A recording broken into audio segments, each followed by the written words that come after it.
Harsh, welcome to Are We On Air? Thank you so much. Great to be here. Yeah. 2 microphones. 2. Two's always better than 1. No, And the clip-ons. I No. won't argue with that. I leave this one here. I used to live in London 20 years ago. Yeah. So we had many people, places we were crossing, but I don't think we ever actually met. That's the crazy thing. That feels impossible. Yeah. Really? Is Yeah. that true? Maybe I was just too shy to rock up to you and say hi, but That's quite scary. no, it wasn't at all. So I'm super excited that we're doing this here. Yeah. So, Are We On Air was born 5 years ago just as a music podcast. And then now the kiosk is on Sunset Boulevard in LA. Yeah. Now we're here in Selfridges. So how fitting that you're here. And you just released a wonderful book about our shared love of the Noughties in London. Yeah. London was pretty hot back then. London was banging back then, to be honest. It felt like every single night there were about 5 different things that you could go to, right? All the venues have gone now, but there were so many different places to go on your kind of journey of the night back in the noughties. It's amazing. So I just wanted to kind of remember those times, talk about those times and those places and those people, and also talk about my own life and my kind of journey through my life is the thread through the book as well. So yeah, it was fun to write. Well, congrats, first of all. I had this conversation with many friends, also with Era Alkan here 2 days ago. Back then, we had like a schedule. This is like pre-social media. We knew Mondays, trash. Tuesdays, white heat. Wednesday, nag. Thursday, cafe royale. Like there was a schedule. 100%. And sometimes extra things would get thrown into the schedule. There'd be some gallery opening, or there'd be exactly cash. Oh my god, cash one was so good. And on a boat, right? Yeah. And and also you'd get handed flyers leaving these parties. You'd come out of these parties with like 5 different flyers for all these different things, and you'd sort of build into your schedule in the week. But there was absolutely like a skeleton schedule of things that were completely the foundation, completely unmissable. And to miss a night of them was to sort of miss important club canon. Do you know what I mean? Yeah. So yeah, gone are those days. I know. I mean, because that was the social networking. Yeah. You were networking on the dance floor. Yeah. Well, at that point we had MySpace. MySpace, yeah. But it was a baby. Yeah. The whole concept of social media was definitely infantile then. But you'd live in the moment on the dance floor. Yeah, those were the days. How do you see it now? Because you're obviously still active and out and about and DJing and everything. Seeing how the culture has changed of nightlife. I always say 2007 was the beginning of the end, where the invention of the iPhone, right? How do you see now today's youth, especially in London, going out? I know, for instance, in West Hollywood, like the gay scene, the bars, they really start suffering because of Grindr. People don't have to go out, so they have to change the business model slightly and so forth. How is it here in LA? You're right, like tech has changed everything, but also nightlife has always changed and shifted. Exactly. It's part of what nightlife is, right? And I don't want to sound like an old person that's going to complain about it being better in my day, better in our day, because I just think like that's so eye roll to do that. Things change and things shift, and right now we're obviously we have cameras and everything in our pocket, so we are documenting entire evenings as opposed to living in the moment, and we are living for social media 24/7, and so nightlife has become a big factor of what we put on display, as opposed to it being a private secret time that a sort of secret adventure like it used to feel like. But things will change, and I'm sure there'll be a big reaction against it eventually, and things will get reborn, and you've got to kind of trim the garden so that the blooms can come back through, right? I just think this is where we're currently at, and things will change. Nightlife's not going to die. People since cavemen times, people have wanted to go out, group together as a community and dance around a fire. Yeah. And so I don't think that's about to change just because we've got Instagram. Exactly. It's not going to change. Within us. Yeah, absolutely. It's instinctual. So yeah, it's definitely different. That's true. But what was the question that how do you think kids find it now? Like what? Yeah, you answered it. It's basically, I agree. I mean, nightlife or music culture in general, it never stands still, right? And of course, it's generational. And yes, we don't want to sound like, it used to be better. We take references from the past for sure. Yeah. But I'm sure the 80s and the 90s were better than when I was going out. you know, but I wasn't around in clubs then, so I have nothing to compare it to. Kids these days who might be going to something have no idea how good it was, and they don't care. They don't care because you all you see and care about is what is in front of you. Yeah. Like, Yeah, I and want to there's go. also still there are pockets of really exciting things happening, and there's amazing new venues popping up, and there are, you know, huge things and small things, and there's underground things and amazing festivals you can go to and stuff like. It's not like there's a drought of things to do. There's less. There's less. There's no schedule. But before we go to the future, let's go to the past, to your past. Jesus. Okay. Okay, if you want to, buckle up. Why don't we start with what's your earliest significant musical memory that shaped you as an artist? When I was a child, which was semi-recent, I was about to say. I remember dancing around my parents' living room, and I distinctly remember that there was a Ministry of Sound compilation album, and it was mixed by Boy George.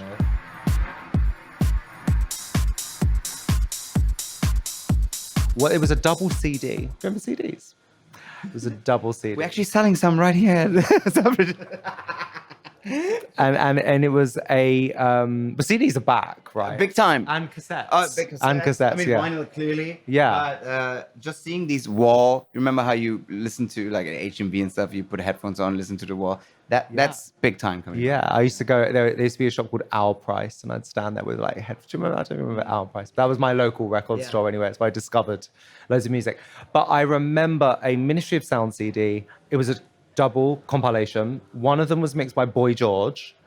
So it's like, who's Boy George? I don't think there was even a picture of Boy George in the booklet. And then the other one might be some Judge Jules or a Pete Tong or, you know, someone like that. And I just remember discovering so much amazing music and so many amazing songs. And lots of it was song-based in there as well, like a lot of those tunes. So I don't have a particular favorite song from that, but I just remember falling in love with house music via that. Compilation. Yeah, my parents loved dance music. Nice. Yeah, and soul. And there was always music on in the house, which is a great thing if you're a creative child. Yeah.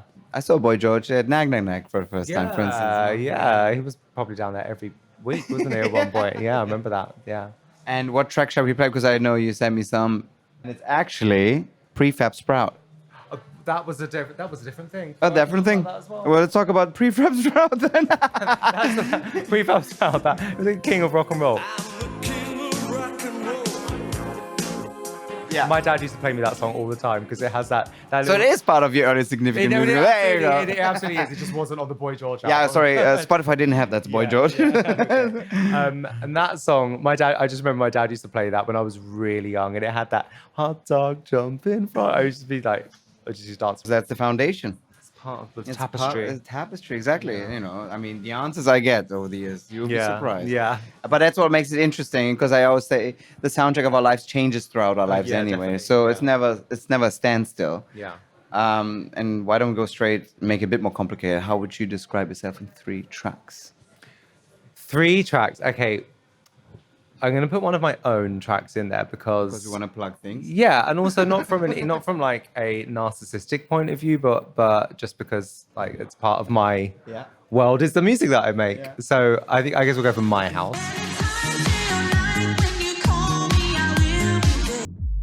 My House, is that related to Diana Ross? My House? No, it's not. But I do also have a house. You know who loves that tune?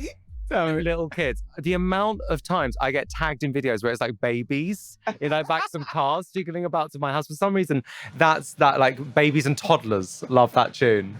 Honestly, I get sent so many baby videos. That's so random. You know what we should do? Make that like a YouTube track, because then the royalties of that with kids playing it over and over again, you'll be loaded. Exactly. God, My House could have been like Baby Shark. That is such a good idea. Just change the video to it. Yeah, I should actually. The video's actually got 50 drag queens in it. So make it a bit more kid friendly, and you and then just keep the track. Yeah. Oh, amazing. Second track, I'm going to go for, I think, Finally by Kings of Tomorrow. Just because I think it's such a deep song. The lyrics are beautiful. There's so much vocal all the way through the track. And I love dance tracks that are still dance track, but they're full of like a full song, like loads of lyrics basically and different melodies. And I just think it's a really clean production. It's just such a beautiful, deep record.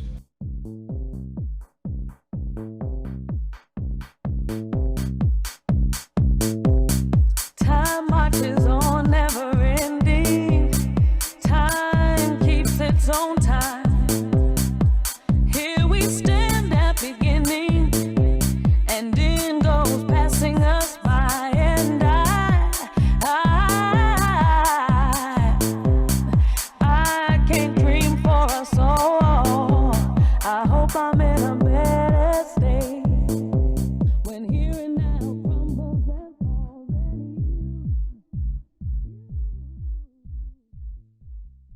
Third track. Third track. We're gonna go for something a lot more kind of just abrasive and unashamedly queer, and we're gonna go for "Cunty" by Kevin Avion.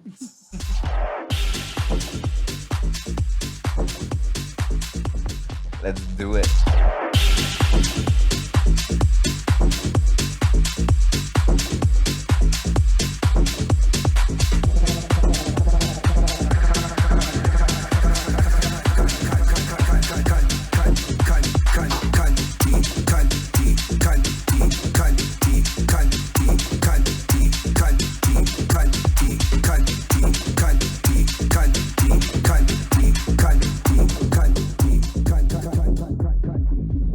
Give me some goss. Some goss from what Some place? goss from the Noughties. Some naughty stories from the Noughties. Trying to think. What can I say? Anything? Anything. I once saw a really famous actor getting cocaine blown up his butthole. He's straight. At a club. Or So- a after party. Afters. Oh yeah, right. I'm a vault. You get the story, but you don't get the name. Beat that. Come on, that's good. That's amazing. Yes, of course. It would be even better if it was given the name. No. Okay. So, but like, you played so many different places at the time, like East, Central, and everything. How did? Because from London is so, at least back then, I don't know how it is today, but it was also not segregated, but kids would stay East. People stay in the Central. It's hard to mix those worlds. There are certain places that managed to do, like the Double Club for a minute. Yeah, the Prada Double yeah, Club. that was one of the few. Angel. So random. I think that because neutral territory. That's the way. That's why it kind of brought everybody together. Yeah. But what was that like for you? Because you spoke to so many different people, but yet you were also playing for Prince Harry and stuff. I literally would go exactly in like a West End club, and then I don't know, the Scala, and then a dive in Dalston or some warehouse somewhere or something. I don't know. I guess I just I like to keep it. I was just pro clubbing, really. I just like to keep it really broad. My fee was really low, probably, so I just went everywhere and played for everyone. I remember those days. I just like to be out. I just like to be out playing music to people. Do you still go out as much as back in the days? Or? Yeah, not as much because there's so much less to go to. That would be worth my time. It takes hours to get ready to go out and all that kind of stuff. But when I'm out, I really, really enjoy still plugging into the culture and hearing new music and all that kind of stuff. But as we started off saying, you can also get a sense, and it's not the same, but you can get a sense for what's going on online. Of course, it's not the same as being in a nightclub and feeling that loud music and the actual sound, sweating and smelling everything and whatever. But it's obviously different. But it's possible to still keep abreast on what's going on culturally. Is there a party or a club, doesn't have to be in London, that currently excites you? Oh my God, this is going to sound really egotistical, but I do. We love it. I do my own party with that with reason. a friend. Yeah, exactly. Well, my friends and I, we got together in the pandemic, and we said, well, let's create something. Let's set up a party, and let's kind of, with the people that we want to have play, that we listen to, and get the people working at the party, be our friends, and invite the sort of people that we want to see on a dance floor, and create the atmosphere that maybe didn't exist at all because we were literally locked down, right? But because it didn't exist, we set it up.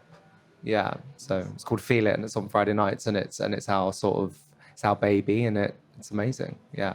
That's how this kiosk concept started. And it's like after the pandemic, okay, we want to bring people together. Yeah. We just do it on the street. That was the idea. Yeah. It's the first time we are inside. but we're close to the street. it. Well, congrats. What's like a typical record you would play on those nights? I personally don't play actually, which interesting. is quite nice to kind of Interesting. step back and I can enjoy the music. Yeah, absolutely. When I'm DJing, the whole day / night becomes all about that, and I'm Yeah. preparing, and I'm I'm not like running around a dance floor if I'm going to DJ because I'm preparing. So it's actually quite nice to almost feel like a bit like a clubber, to be honest. But we've had some amazing DJs. Last weekend was our 4th birthday. We had SG Lewis and Eats Everything play, and I'm like a fan of these people. So to have them come down and play music for us, it was in such a lucky position where people want to come down and do that. Yeah, Amazing. Still trying to get Honey. Honey, get with the program. It'll happen one day. We'll make it work. Well, if you are in love, falling in love, or even heartbreak, Chance will be a fine thing on both counts. exactly. What shall we play? So I've chosen this song that's because there are so many amazing songs out there about love and about heartbreak. Quite a broad subject. And I don't know that I have a favorite, but I kind of had a little peruse through my tunes, and I found this one that just has this really beautiful chords. Everyone knows this song. It's So Good to Me by Chris. It's such a beautiful track. Yeah. It's such a beautiful track. Yeah, Mullen Jack. It's such a beautiful record. It came out quite a while ago, like 12 years ago or something, probably. It's such a sort of heartbreaking little ballad on top of a sort of a deep house beat. It's really cute. So whack it on, DJ.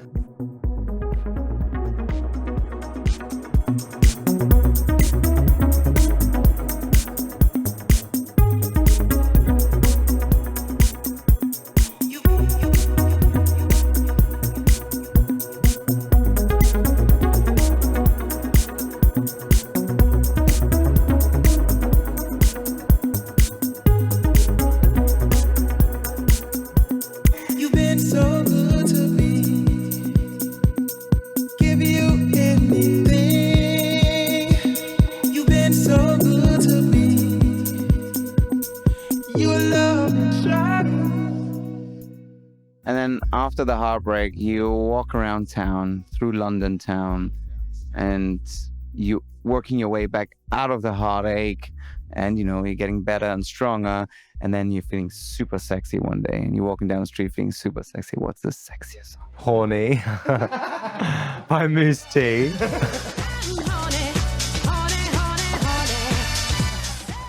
What a banger. What a banger. Shout out to Moose T. Yeah, I love him.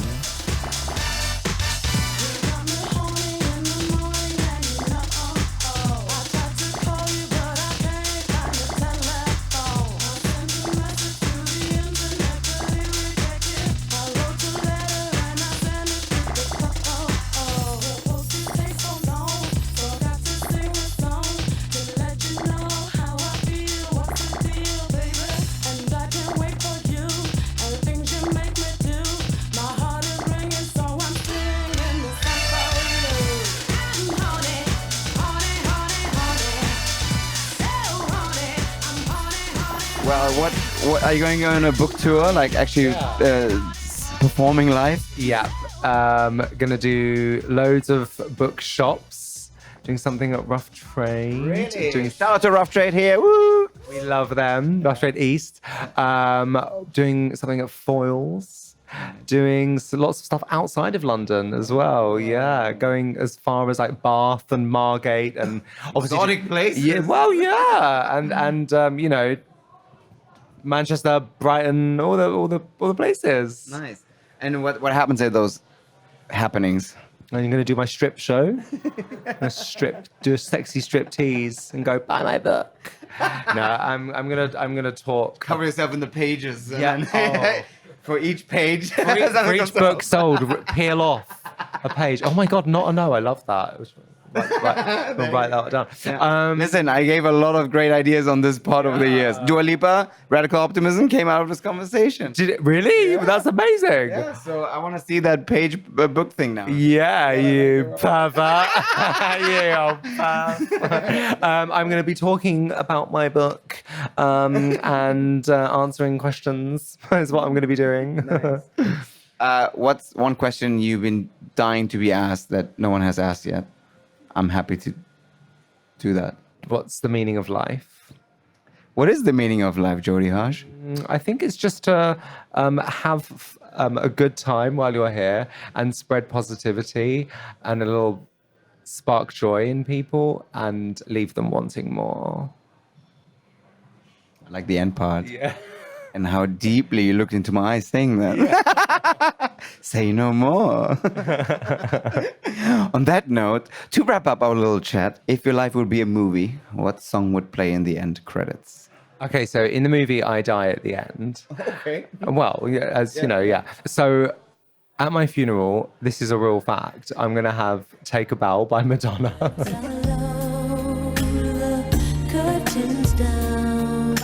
Because lyrically, I think it's so perfect. I think she's such an inspirational artist, and I just think it's perfect. It just sounds so 90s as well. It's fabulous. Little bells and stuff.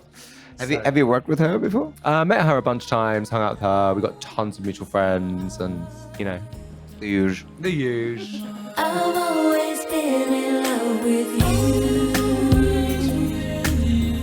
I guess you've always known it's true. You took my What a way to go. Jodie Harsh, it's been a real pleasure. I had so much fun. Thank you. Thank you so much for being on air with us. Thank you. Thanks for having me. And good luck on the book tour. Thank you.